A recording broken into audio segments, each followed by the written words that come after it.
Hello friends, welcome to ICS platform. आज है 29 of July और 29 ऑफ जुलाई के करेंगे हम करंट अफेयर के MCQ। दोस्तों, आज हमारा डिटेल करंट अफेयर का वीडियो नहीं आएगा 29 ऑफ जुलाई का, क्योंकि मैंने न्यूज़पेपर पढ़े सारे, PIB पढ़ा, आपके लिए इंडियन एक्सप्रेस पढ़ा, हिंदू पढ़ा, पर उसमें ऐसा मुझे इतनी सारी न्यूज़ नहीं मिली जिसके लिए एक पर्टिकुलर वीडियो बनाया जाए। आपके 2 या 3 न्यूज़ रिलीवेंट थी, वो मैं आपको 30 ऑफ जुलाई में कवर करा दूंगा डिटेल करंट अफेयर में कल के वीडियो में। और चैनल को सब्सक्राइब और बेल आइकन प्रेस करना ना भूलें। चलो वीडियो स्टार्ट करते हैं। फर्स्ट क्वेश्चन है, which country signed bilateral culture property agreement with India recently seen in news. देखो दोस्तों, एक बायलैटरल कल्चर एग्रीमेंट साइन किया है इंडिया ने एक कंट्री के साथ। अब ये क्या होता है, वो कंट्री कौन सी है, तो सबसे पहले अपन जान लेते हैं वो कंट्री का नाम क्या है। तो वो कंट्री है दोस्तों USA। अमेरिका के साथ एक bilateral cultural property agreement sign किया है। जैसा आप जानते हो दोस्तों, हमारे देश में कई सारी एंटिक्विटीज, जैसे मंदिरों में मूर्ति, बड़ी पुरानी मूर्ति हैं, एशियन कल्चर की मूर्ति हैं, या फिर कोई हमारा धरोहर है, अच्छा, जो मूवेबल प्रॉपर्टी है, वो चोरी हो जाती है और उसकी प्राइस में कई सारे देशों में बेची जाती हैं। वो कई डिफरेंट देशों में बेची जाती हैं और महंगी बिकती हैं। अब उस एंटिक्विटी को वापस करने के लिए वो देश, दूसरा देश इंडिया को वापस कर दे, इसके लिए एक bilateral culture property agreement sign किया है। We can easily say that to facilitate the return of stolen property और एंटिक्विटी रिलेटेड टू इंडिया। समझ में आ गया। तो देखो, ये USA कंट्री है और देखा जाए तो USA ने अभी तक 29 कंट्रीज के साथ ये साइन कर लिया है, क्या, बायलैटरल कल्चर प्रॉपर्टी एग्रीमेंट। अब 29 कंट्री हमारी इंडिया है, पहले 28 कंट्रियों के साथ USA ये एग्रीमेंट साइन कर चुकी है। और अगर देखा जाए तो चाइना, मैं एग्जांपल दे देता हूं कुछ, Afghanistan,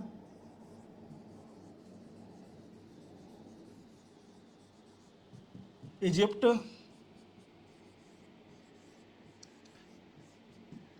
then after Italy, ETC। ये सारी कंट्रियां हैं जिनके साथ USA ने एग्रीमेंट साइन करके रखे हैं। और कई सारी कंट्रियां, 28 कंट्रियों का नाम तो मैं लिखूंगा नहीं, 29 कंट्री है इंडिया, बस याद रखना। ठीक है, चलते हैं अपन नेक्स्ट क्वेश्चन पर। नेक्स्ट क्वेश्चन है, which country is hosting BIMSTEC regional meeting of security chief of member country. अब दोस्तों, इससे पहले मैं आपको बताना चाहूंगा कि मैंने एक पर्टिकुलर वीडियो बना के रखा है बिम्स्टेक के ऊपर, मैंने कल ही अपलोड किया है। आप उसको देखिए, आपकी नॉलेज एक्सपांड होगी बिम्स्टेक के बारे में। अभी लेटेस्ट इसकी मीटिंग चल रही है सिक्योरिटी चीफ की। किसकी? Security chief of the BIMSTEC member की मीटिंग चल रही है। कहां पर चल रही है दोस्तों? ये चल रही है म्यांमार की कैपिटल में। नया फिदू नाम है शायद म्यांमार की कैपिटल का, अगर प्रोनाउंसिएशन में नया फिदू ही बोलते हैं। अगर आपको ज़्यादा आता है तो आप बताइए मुझे। ठीक है, अब क्या है, म्यांमार की कैपिटल में ये चल रही है मीटिंग और इसमें हमारे देश के अजीत डोभाल साहब गए हुए हैं। कौन गए हैं? अजीत डोभाल साहब गए हुए हैं मीटिंग में अटेंड करने के लिए। और इसमें कई सारे डिसीजन लिए गए। जैसे अजीत डोभाल साहब ने बोला कि हम counter terrorism,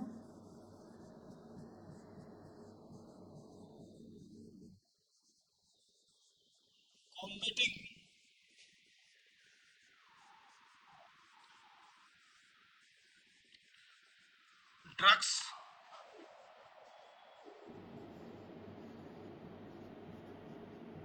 trafficking, then after organize crime को भी रोकना,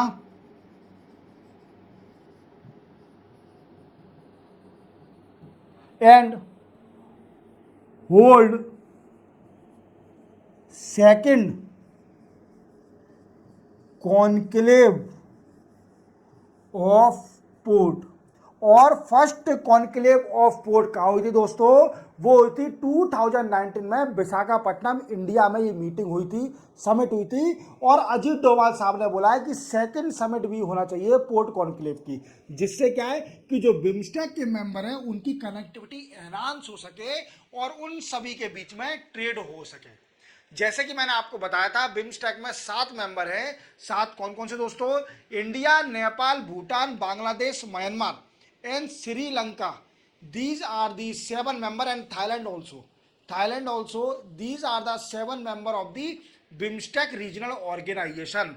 अगर और डिटेल में आपको जानना है बिम्स्टेक रीजनल ऑर्गेनाइजेशन के बारे में तो आप मेरे एडिटोरियल प्लेलिस्ट में जाइए, एडिटोरियल में जाइए और वहां पर एक बिम्स्टेक का पर्टिकुलर वीडियो पड़ा हुआ है, 20 या 22 मिनट का वीडियो है, जिसमें आपको बिम्स्टेक के बारे में पूरा डिटेल में समझ में आ जाएगा। क्रोनोलॉजिकली मैंने समझाया है कि कब सेटअप हुआ, कौन सा मेंबर कब ऐड हुआ, देन आफ्टर कौन कौन से एग्रीमेंट इसने साइन करके रखे हैं, या फिर अभी जो लेटेस्ट में मीटिंग चल रही है सिक्योरिटी चीफ की म्यांमार के अंदर, उसमें अजीत डोभाल ने कौन कौन से डिसीजन लिए। और ये 26 जुलाई को हुई थी मीटिंग, 26 जुलाई को ये मीटिंग हुई थी, याद रखना दोस्तों, ठीक है। चलते हैं अपन नेक्स्ट न्यूज पर। नेक्स्ट क्वेश्चन है, what is the number of governing council of NITI Aayog held on 27 जुलाई। देखो 27 जुलाई को अभी नीति आयोग की गवर्निंग काउंसिल मीटिंग हुई थी। अब इस मीटिंग में क्या है दोस्तों, कौन से नंबर की मीटिंग है, तो पहले जान लीजिए ये 9th नंबर की गवर्निंग काउंसिल मीटिंग थी नीति आयोग की। अब नीति आयोग सेटअप कब हुआ, तो दोस्तों 1 जनवरी 2015 को नीति आयोग सेटअप हुआ।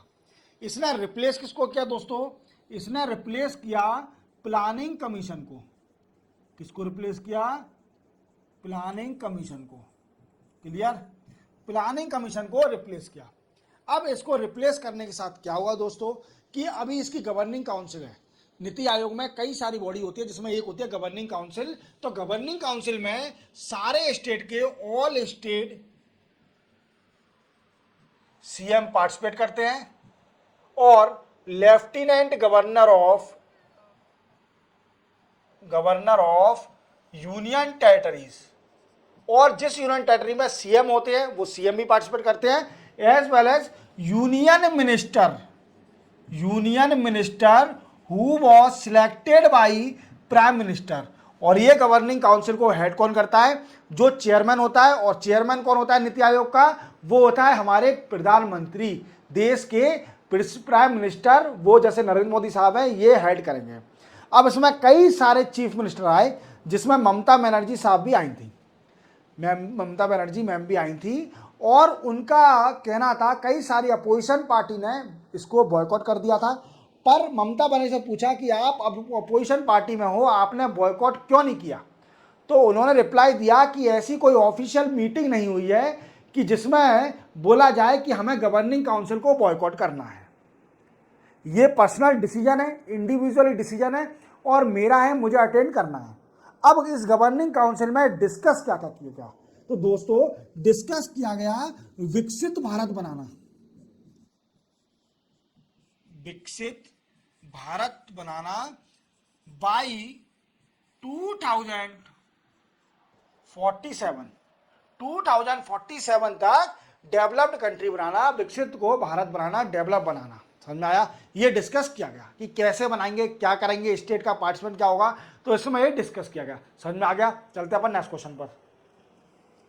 नेक्स्ट क्वेश्चन है, government launch 500 community radio station, अपना radio 90.0 FM in which city of India. देखो इंडिया में 500 मतलब 500 रेडियो स्टेशन ओपन हुआ है, मतलब 500 वाला। तो 500 वाला कहाँ किस सिटी में लॉन्च किया गया है बाई गवर्नमेंट, तो वो गए ऐजवाल। आप मेरी बात को, ऐजवाल कहां पर है, मिजोरम,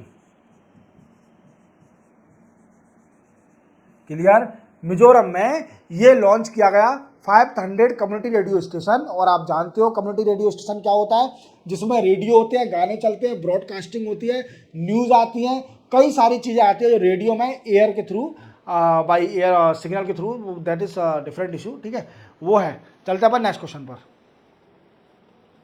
नेक्स्ट क्वेश्चन है, which country took the chair of Asian disaster preparedness centre for 2024-25।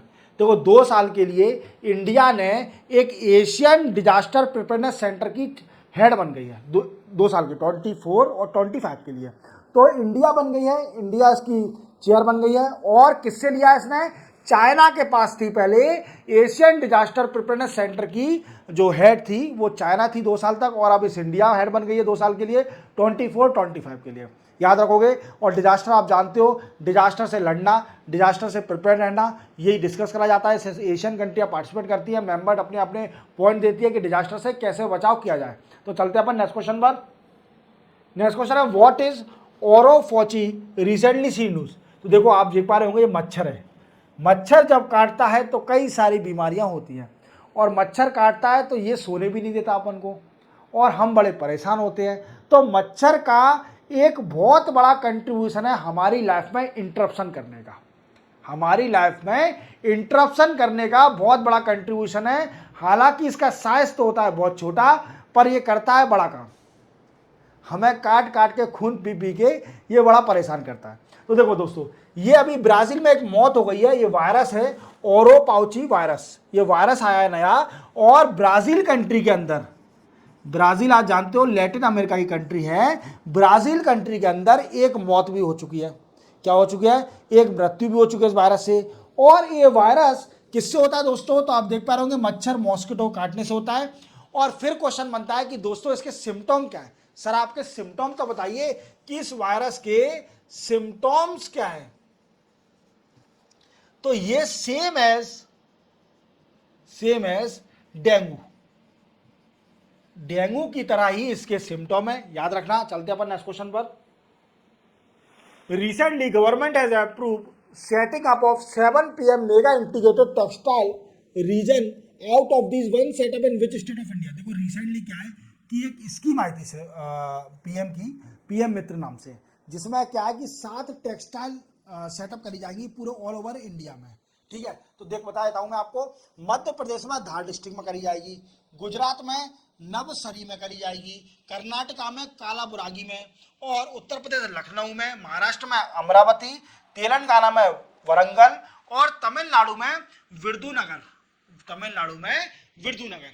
अभी रिसेंटली टेक्सटाइल प्रोजेक्ट स्टार्ट किया है विरुधुनगर तमिलनाडु में, प्रपोज कर दिया है तमिलनाडु में विरुधुनगर में प्रपोज कर दिया है। तो 7 टेक्सटाइल बनने जा रही हैं, याद रखना है, इंटीग्रेटेड टेक्सटाइल रीजन।